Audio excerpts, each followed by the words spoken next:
Hello दोस्तों, pink city agriculture classes में आपका स्वागत है। दोस्तों, आज की वीडियो में हम बात करने जा रहे हैं एग्रोनॉमी की मोस्ट इम्पॉर्टेंट क्रॉप्स मक्का के बारे में। दोस्तों, अगर आप हमारे चैनल पे नए हैं तो हमारे चैनल को सब्सक्राइब कर लीजिए, क्योंकि मैं इसी प्रकार के वीडियो हमेशा डालता रहता हूं, जिससे एग्रोनॉमी की हर प्रकार की कम्पिटिटिव एग्ज़ाम्स की प्रिपरेशन में आपको सहायता मिलती है।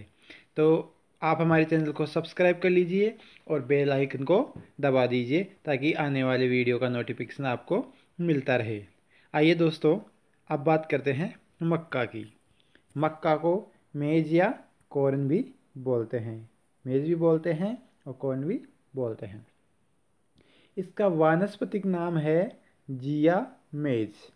मक्का का वानस्पतिक नाम है जिया मेज और इसका कुल है जो कि घास कुल है, जो कि ग्रेमिनी पोएसी भी कहलाता है।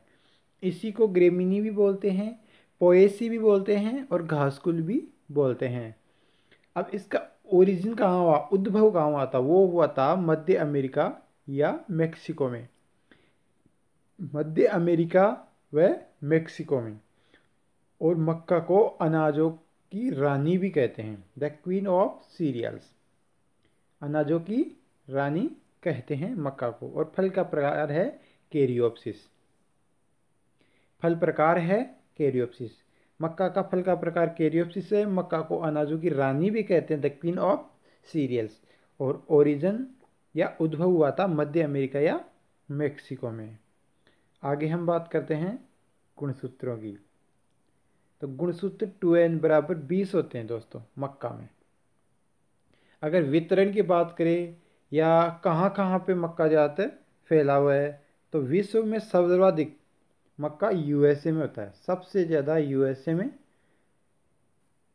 इसका उत्पादन होता है। United state of America, USA में इसका सबसे ज़्यादा उत्पादन होता है। उत्पादकता, उत्पादन और उत्पादकता में क्या फ़र्क है दोस्तों? उत्पादन मतलब पूरे क्षेत्र में कितना उत्पादन हुआ, वो सबसे ज़्यादा कहाँ हुआ, उसको बोलते हैं उत्पादन। और उत्पादकता बोलते हैं कि प्रति हेक्टेयर, भाई ऐसी कौन सी जगह है जहाँ पे 1 हेक्टेयर में सबसे ज़्यादा उत्पादन होता है। जैसे कि 40 क्विंटल, 45 क्विंटल, 50 क्विंटल, जितना भी होता है, तो सबसे ज़्यादा कौन सी जगह पे होता है प्रति हेक्टेयर, उसको बोलते हैं उत्पादकता। तो अगर उत्पादकता की बात करें तो इटली में सबसे ज़्यादा उत्पादकता है। मतलब उत्पादकता का मतलब है प्रति हेक्टेयर उत्पादन क्षमता, उसको बोलते हैं उत्पादकता। और उत्पादन मतलब टोटल उत्पादन। टोटल उत्पादन तो यूएसए में सर्वाधिक होता है और उत्पादकता इटली में सबसे ज़्यादा है। भारत की बात करें तो आंध्र प्रदेश, कर्नाटक में। राजस्थान की बात करें तो चित्तौड़गढ़, उदयपुर, प्रतापगढ़ और बांसवाड़ा। चित्तौड़गढ़, उदयपुर, प्रतापगढ़ और बांसवाड़ा, यहाँ पे सबसे ज़्यादा राजस्थान में उत्पादन होता है। और रबी मक्का की बात करें तो रबी मक्का सबसे ज़्यादा बिहार में होता है। दोस्तों, आपको बता दूं, मक्का को तीनों सीजन में उगाया जा सकता है। रबी, खरीफ और जायद, तीनों में मक्का को उगाया जा सकता है। तो बात करें सर्दियों में जो मक्का उगाई जाती है या जो रबी में जो मक्का उगाई जाती है, सबसे ज़्यादा बिहार में उगाई जाती है। सबसे ज़्यादा प्रचलित है बिहार में। राजस्थान में रबी मक्का कहाँ उगाया जाता है? तो राजस्थान की बात करें तो बांसवाड़ा। बांसवाड़ा एक ऐसा क्षेत्र है जहाँ पे रबी मक्का राजस्थान में सबसे ज़्यादा उगाया जाता है। और मक्का अनुसंधान निदेशालय की बात करें तो वह नई दिल्ली में है। जो मक्का के अनुसंधान निदेशालय हैं जिसमें रिसर्च वगैरह मक्का के चलते रहते हैं, वो नई दिल्ली में स्थित है। और मक्का में 10% प्रोटीन पाई जाती है। और जो प्रोटीन पाई जाती है उसको जीन प्रोटीन बोलते हैं, JEIN, जीन प्रोटीन। मक्का में जो 10% प्रोटीन पाई जाती है वह जीन प्रोटीन पाई जाती है। प्रोटीन का नाम है जीन प्रोटीन। और मक्का का उपयोग मानव, पशु, पोल्ट्री आदि में किया जाता है। सबसे ज़्यादा तो पोल्ट्री में इसकी किया जाता है, सबसे ज़्यादा पोल्ट्री में और पशु में। पशु का मतलब है जैसे पशु का जो आहार वगैरह बनाया जाता है, न्यूट्रिशन आहार बनाए जाते हैं ना, उसमें इसका उपयोग किया जाता है। इसके अलावा पोल्ट्री के जो दाने वगैरह बनाए जाते हैं, जो फीड बनाया जाता है, उसको उसमें भी मक्का का प्रयोग किया जाता है। जैसे पोल्ट्री फीड हुआ या एनिमल फीड हुआ, इन दोनों के फीड में इसका ज़्यादा उपयोग किया जाता है मक्का का, और मनुष्य भी इसको खाने के रूप में काम में लेते हैं। और अभी मैंने बताया मक्का में जो प्रोटीन है वो जीन प्रोटीन पाई जाती है, और वो भी 10% पाई जाती है। मक्का में 2 एमिनो अम्ल, जो कि एक तो है ट्रिप्टोफैन और एक है लाइसिन की कमी पाई जाती है। और मैं आपको बताऊं, ये ट्रिप्टोफैन और लाइसिन ज़्यादातर हर प्रकार की सीरियल से खाद्यान्न फसल है उनमें करीब करीब इसकी कमी पाई ही जाती है, लेकिन मक्का में भी इसकी ट्रिप्टोफैन और लाइसिन की कमी पाई जाती है। ट्रिप्टोफैन और लाइसिन 2 एमिनो अम्ल है जिनकी मक्का में कमी पाई जाती है। और मक्का के दानों में 4% तक तेल भी पाया जाता है। मक्का के दानों में 4% तेल पाया जाता है, 4% ऑयल इसमें पाया जाता है मक्का में। और पेनिसिलिन दवा बनाने में भी मक्का का प्रयोग किया जाता है। जो पेनिसिलिन दवा है, जो मेडिसिन है, उसका उसमें भी मक्का का प्रयोग किया जाता है। अब बात करें गोल्डन रे। गोल्डन रे कार्यक्रम था, एक गोल्डन रे सुनहरी किरण एक कार्यक्रम था जो 2009 में चलाया गया था। इसमें मक्का पर उदयपुर और बांसवाड़ा जिलों में चलाया गया था। मक्का पे चलाया गया था और उदयपुर और बांसवाड़ा जिलों में चलाया गया था, जिससे कि जो आदिवासी क्षेत्र है उसमें मक्का का उत्पादन बढ़ाया जा सके, या जो आदिवासी लोग हैं उसमें मक्का के उत्पादन को प्रचलित किया जा सके, ताकि उनको प्रचलन में लाया जा सके कि हाँ, मक्का को इस प्रकार से बेनिफिट होता है, इस प्रकार से इसको उगाते हैं और आपको अच्छी आमदनी मिलती है, तो आप मक्का उगाइए। तो इस प्रकार से एक कार्यक्रम चलाया गया जिसका नाम था गोल्डन रे। 2009 में चलाया गया था उदयपुर में, और उदयपुर और बांसवाड़ा में चलाया गया था। उदयपुर बांसवाड़ा में ही आदिवासी क्षेत्र ज़्यादा है, इस वजह से वहाँ पे ये चलाया गया है। अब बात करें टेस्ट वेट की। टेस्ट वेट होता है 200 से 250 ग्राम, 200 से 250 ग्राम टेस्ट वेट होता है मक्का का। आगे बात करें ग्रीष्मकालीन फसल C4 अल्प दिवसीय पौधा। अब इसको आपको समझना है अच्छी तरह से दोस्तों, ये क्या है। ग्रीष्मकालीन मतलब खरीफ में उगाई जाने वाली, हालांकि इसको रबी में जायद में भी उगाया जाता है, लेकिन मुख्यतः जो मेन इसकी जो सीजन है वो है ग्रीष्मकालीन फसल C4 पादप। दोस्तों, इसकी जो प्लांट फिजियोलॉजी है उसके हिसाब से प्लांट्स को 3 भागों में बांटा जाता है, जैसे C3 पादप, C4 पादप और CA। ये एक अलग चैप्टर है जो मैं आपको डिटेल से बाद में कभी बताऊंगा। लेकिन 3 प्रकार के पादप हैं। इसकी मेटाबॉलिज्म को देख लीजिए या इसकी फिजियोलॉजी को देख लीजिए, उस हिसाब से इसको 3 कैटेगरी में प्लांट्स को डाला जाता है, जैसे C3 पादप, C4 पादप और CAM पादप। इसमें जैसे गेहूं है, जौ है, ये वगैरह आते हैं। इसकी बात करें तो इसमें मक्का की बात कर ली, बाजरे की बात कर ली, गन्ने की बात कर ली, ये C4 में आते हैं। और केम पादप, इसमें वो पादप आते हैं जैसे एलोवेरा हुआ, जिसमें जो रसीले होते हैं, जिसमें गुद्दा होती है ज़्यादा, उसको उसमें ये कैटेगरी में आते हैं। जैसे एलोवेरा हुआ, नागफनी हुई, तो इस प्रकार से कैटेगरी की गई है। तो बात करें मक्का की, तो मक्का C4 पादप है, ग्रीष्मकालीन है और अल्पदेशीय है। Short day plant, long day plant, day natural plant, इस प्रकार से सूर्य की रोशनी के प्रति इनकी प्रतिक्रिया के आधार पर पौधों को 3 भागों में बांटा गया है।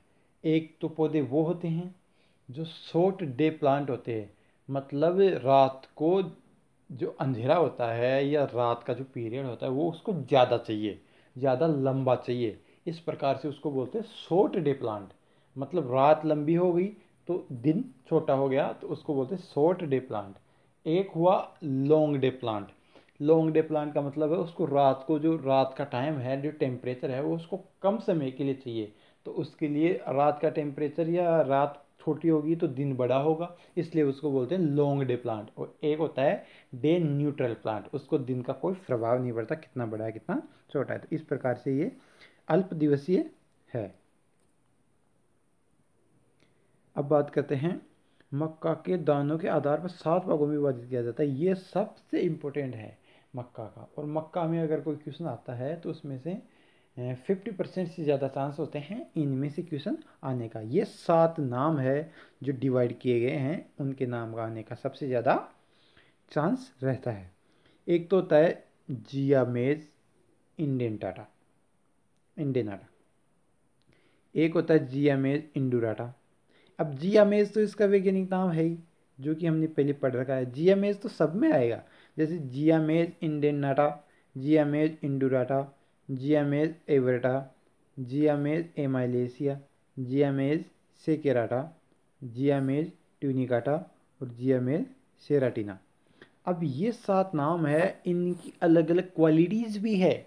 जिस जिस क्वालिटीज़ को हम देखेंगे उस हिसाब से हम उसको याद करते चलेंगे। अब जियामेज इंडेनाटा है, तो इंडेनाटा इसे कमदल कौन भी कहते हैं, कमदस कौन भी कहते हैं। विश्व में सबसे अधिक खेती इसी मक्का की जाती है। ये मुख्यतः यूएसए में उगाया जाता है। अब बात करें जियामेज इंड्यूराटा, इसे फ्लिंट कॉर्न भी कहते हैं। दानों का आकार गोल व माप छोटी होती है और भारत में यही उगाया जाता है। इंड्यूराटा की बात करें। जियामेज एवर्टा, इसे पॉपकॉर्न मक्का कहते हैं। खील बनाने में इसका उपयोग किया जाता है। गर्म करने पर फूल जाता है। 170 डिग्री तापमान पर करने पर यह फूलता है। 170 डिग्री तापमान पर गर्म करने से यह फूलता है। जैसे हम पॉपकॉर्न बनाते हैं ना, उस पॉपकॉर्न बनाने के लिए जो एवर्टा है, जियामेज एवर्टा है, इसी को ही काम में लिया जाता है। अब बात करें जियामेज एमालेसिया, इसे मुलायम मक्का कहते हैं। सॉफ्ट कॉर्न, ये बिल्कुल सॉफ्ट कॉर्न है और खाने में भी ये ऐसे बिल्कुल सॉफ्ट रहता है। इसे आटे की मक्का भी कहते हैं, मतलब इससे आटा भी तैयार किया जाता है। अब आगे आता है जियामेज सेकेराटा, इसे मीठी मक्का कहा जाता है। मीठी मक्का या स्वीट कॉर्न, इसको स्वीट कॉर्न भी बोलते हैं। स्वीट कॉर्न, ये स्वीट कॉर्न है। ज़्यादातर इससे बहुत प्रकार की व्यंजन या डिशेज बनाने के लिए इसको काम में लिया जाता है, स्वीट कॉर्न को। इसे मोड की तुलना में चीनी अधिक मात्रा में पाई जाती है। इसकी डिब्बाबंदी भी की जाती है, जो कि मैंने आपको बताया। इसके व्यंजन बनाए जाते हैं, इसको प्रिजर्वेट किया जाता है। विटामिन सी भी इसमें पाया जाता है।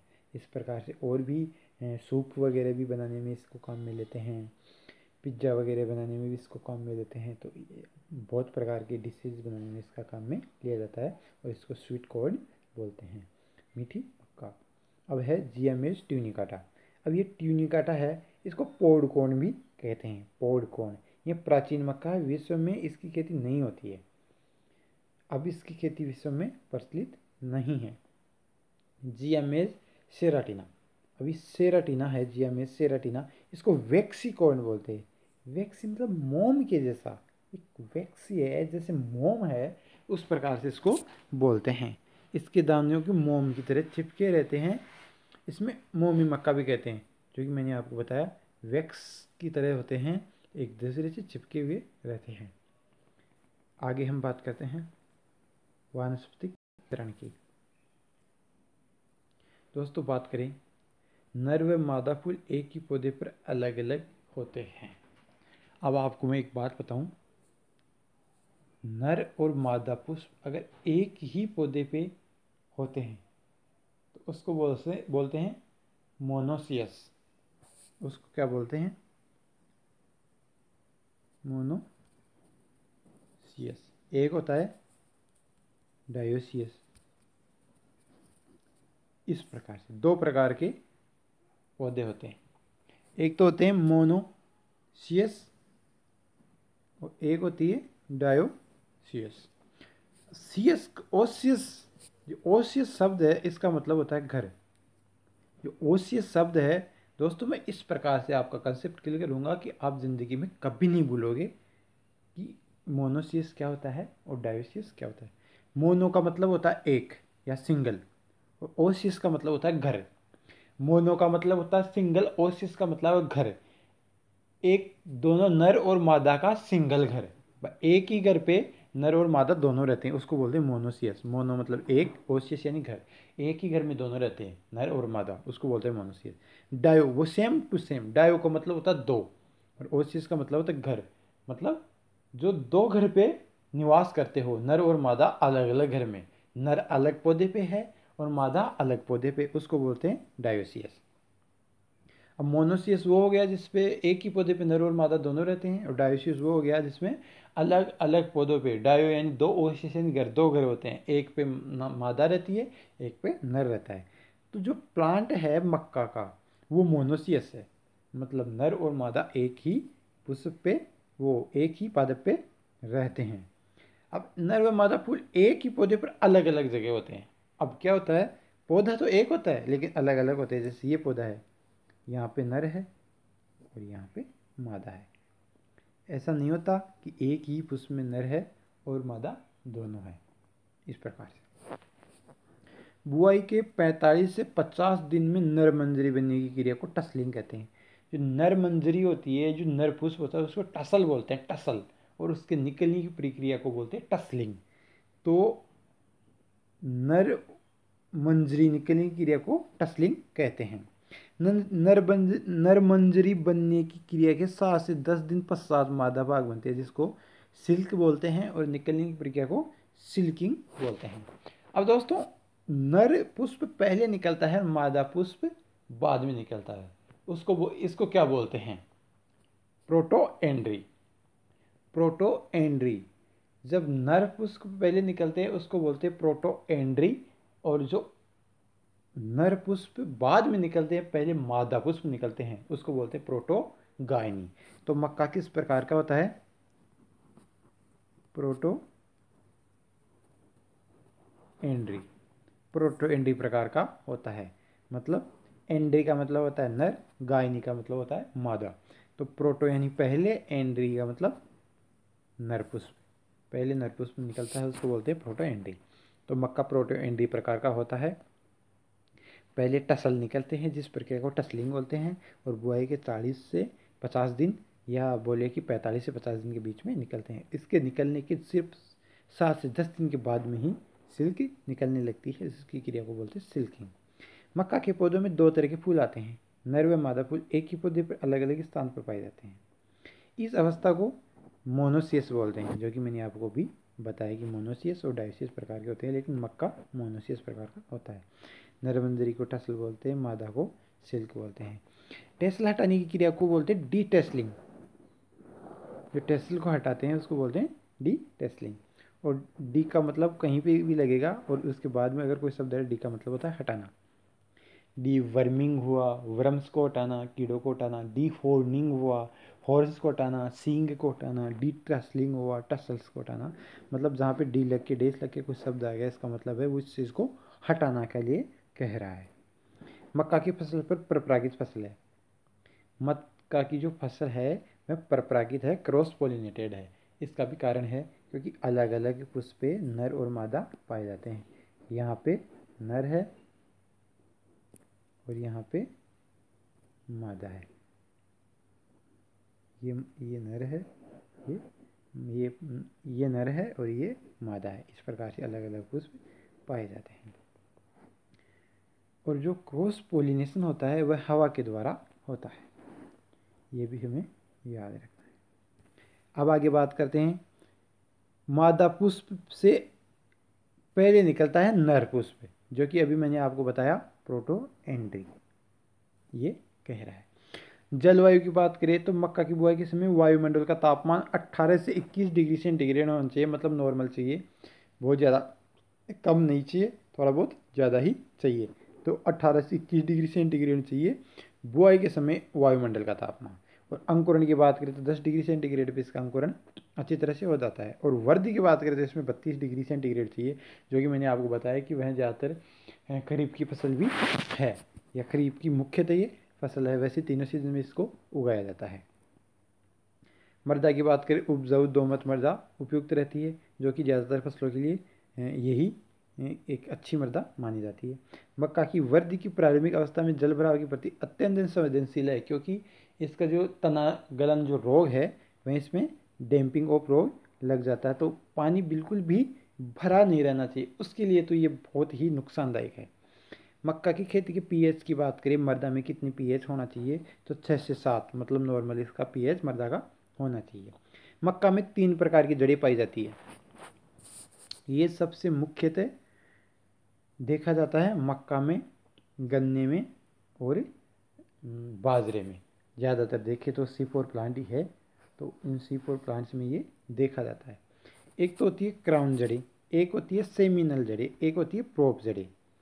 क्राउनल जड़ें तो वो होती है जैसे ये पादप है, ये उगा हुआ है पौधा, ठीक है, तो ये जो जड़ें निकलती है, इसकी पहली जड़ें निकलती है, उसको बोलते हैं क्राउनल जड़ें।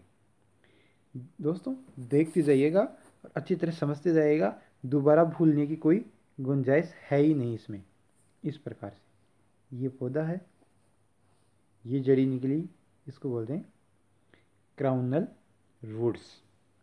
अब ये जो साइड में ऐसी जड़ी निकलती है उसको बोलते हैं सेमिनल रूट्स। जो बीच की हुई इसको बोलते हैं क्राउन, ये होगी क्राउन, इनको बोलते हैं सेमिनल। अब ये क्राउन हो गई, ये सेमिनल हो गई। अब क्या होता है मक्का में और बाजरे में और गन्ने में, यहाँ से कुछ जड़ें निकलती है और इस प्रकार से पौधे को सहारा देने के लिए ऊपर से निकल के ये मिट्टी में चली जाती है, जैसे ऊपर से निकली, ताकि ये पेड़ इधर उधर गिरे ना। इस प्रकार से ये सहारा देने के लिए यहाँ से निकलती है। ये नोड्स होते हैं, इंटर नोड्स, जैसे ये नोड्स हो गया, ये नोड्स हो गया, ये नोड्स होते हैं।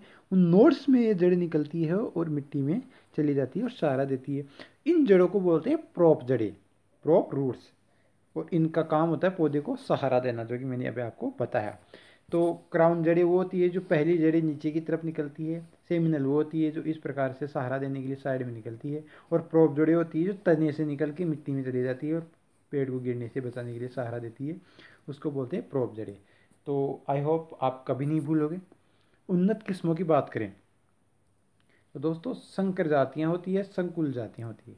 एक तो संकर होती है जो हाइब्रिडाइजेशन के द्वारा बनाई हुई होती है, एक होती है कंपोजिट होती है जो कंपोजिशन के द्वारा बनाई होती है। संकर मक्का का विचार EM ईस्ट और GH सल ने 1910 में सिंगल क्रॉस तकनीक द्वारा विकसित किया था।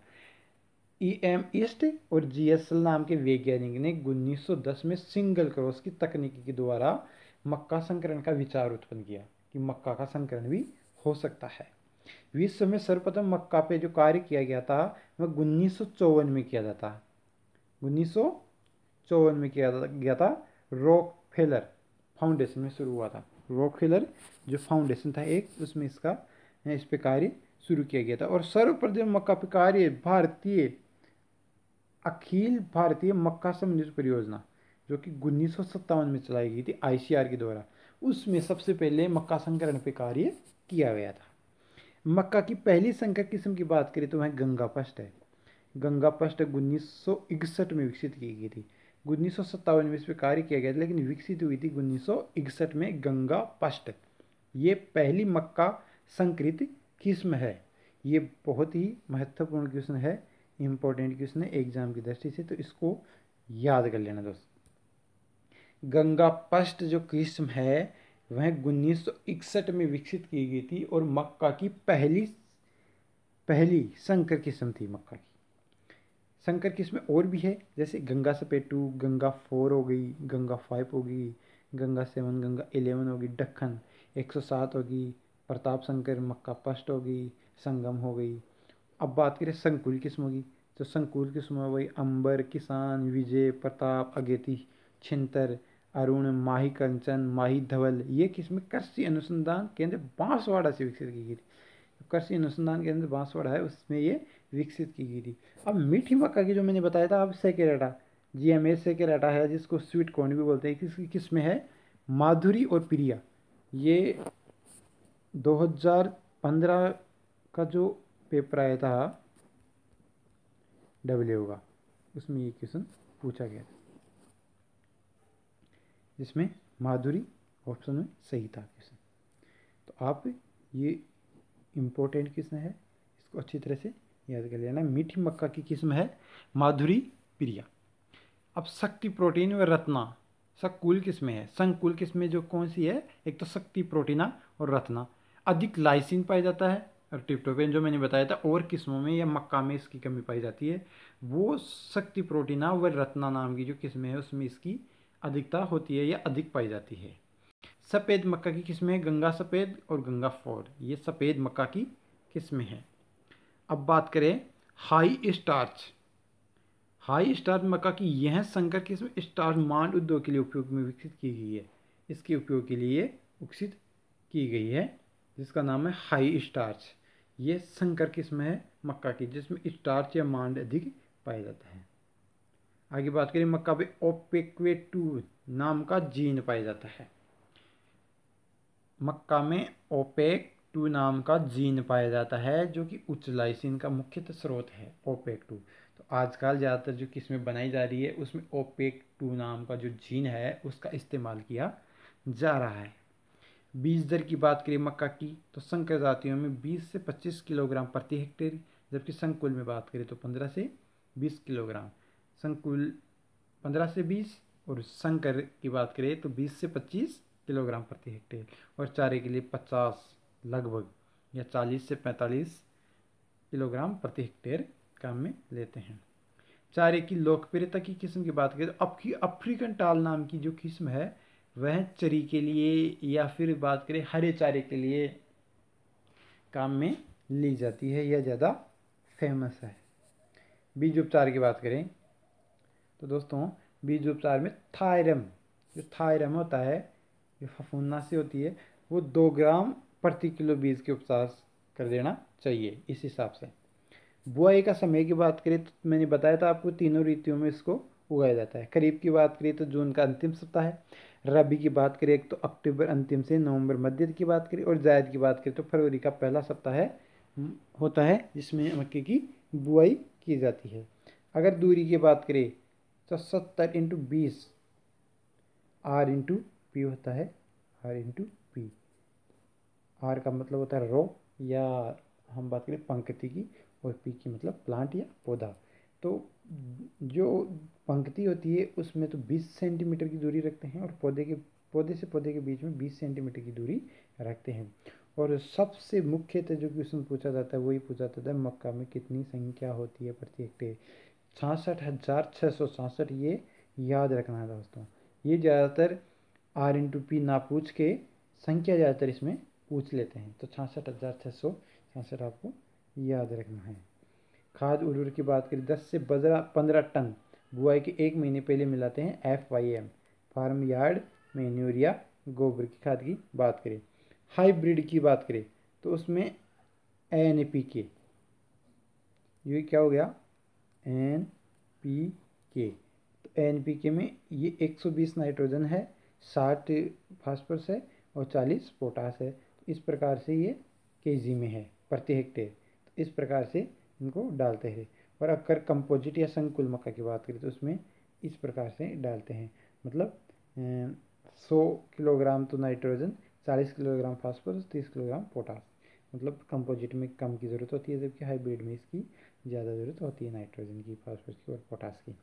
फास्फोरस और पोटास की पूरी मात्रा बुआई के समय व नाइट्रोजन की 1/3, बाकी की 1/3 है जो शेष है वो घुटने तक आ जाए तब, और 1/3 है वो जो नरमंजरी टसलिंग निकलती है उस वक्त इसको टॉप ड्रेसिंग के माध्यम से यूज़ करना चाहिए। टॉप ड्रेसिंग होता है दोस्तों खड़ी फसल में छिटक के है, अगर हम किसी उर्वरक को डालते हैं उसको बोलते हैं टॉप ड्रेसिंग।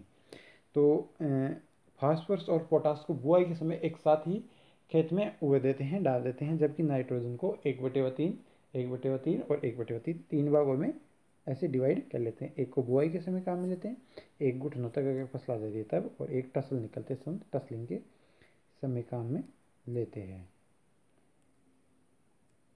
अब आगे बात करें दोस्तों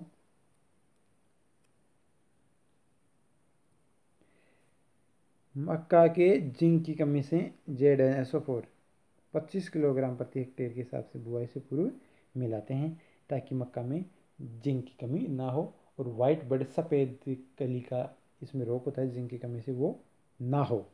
सिंचाई की बात करें तो मक्का की जल मांग होती है 400 से 600 mm। सिंचाई की क्रांति की अवस्था होता है नरमंजरी व मादा बूटे निकलते समय, टसलिंग और छिलकिंग के समय। अगर एक सिंचाई उपलब्ध हो तो टसलिंग के समय दे देना चाहिए, और अगर 2 सिंचाई हो तो टसलिंग के समय से देने के बाद में सिल्किंग के समय भी इसको दे देना चाहिए। अब बात करें खरपतवार नियंत्रण। खरपतवार नियंत्रण, मक्का में खरपतवार नियंत्रण के लिए एट्राजीन व सीमाजीन काम में लेते हैं। ये इसमें मुख्यतः यूज में की जाती है। बहुत बार एग्जाम में इसमें पूछा जाता है कि मक्का में खरपतवार नियंत्रण के लिए कौन सी खरपतवारनाशी काम में लेते हैं, तो एट्राजीन और सीमाजीन 1.5 से 2 किलोग्राम प्रति हेक्टेयर के हिसाब से अंकुरने से पहले डालते हैं। ये सबसे मुख्यतः ध्यान रखना, अंकुरने से पहले डालते हैं एट्राजीन और सीमाजीन। तना छेदक की बात करें तो लार्वावस्था में ये काफ़ी नुकसान पहुंचाता है, जिसको चीलोपार्टेलस इसका वैज्ञानिक नाम है तना छेदक का। तना अंदर से खोखला हो जाता है, जिसको डेड हर्ट बोलते हैं। इसके नियंत्रण के लिए कार्बारिल 50 WP वेटेबल पाउडर है। WP का मतलब होता है वेटेबल पाउडर। तो 50 WP को 2 किलो, जो 50 WP का 2 किलोग्राम जो पाउडर है उसको 1000 लीटर में घोल कर छिड़काव करते हैं। अंडी परजीवी टाइकोग्रामा है, जो कि प्रत्येक खेत में छोड़ते हैं। ये 1 लाख प्रति हेक्टेयर की दर से खेत में छोड़ते हैं। आगे बात करें तना मक्खी, ग्रास पर, इन रस शोषक कीटों के नियंत्रण के लिए मेटासिस्टोक्स या डाइमिथोएट रोगोर 0.2% के हिसाब से इसका छिड़काव करते हैं। आगे बात करें दोस्तों,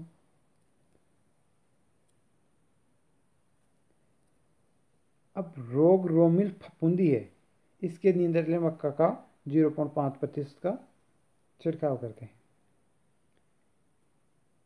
0.5% छिड़काव करते हैं। और मक्के की सफ़ेद कली का वाइट बर्ड जो मैंने बताया, उसके लिए पहले मैंने आपको ऑलरेडी बता दिया था कि रोग जस्ते की कमी से, जिंक की कमी से होता है, जिसमें 25 किलोग्राम प्रति हेक्टेयर के हिसाब से पहले ही बुआई के समय इसमें मिला देते, ताकि वाइट बर्ड और सफ़ेद कली का रोग ना हो।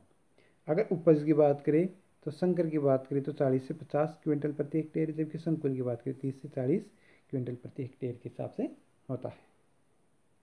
ठीक है दोस्तों, आज के लिए इतना ही। Thank you.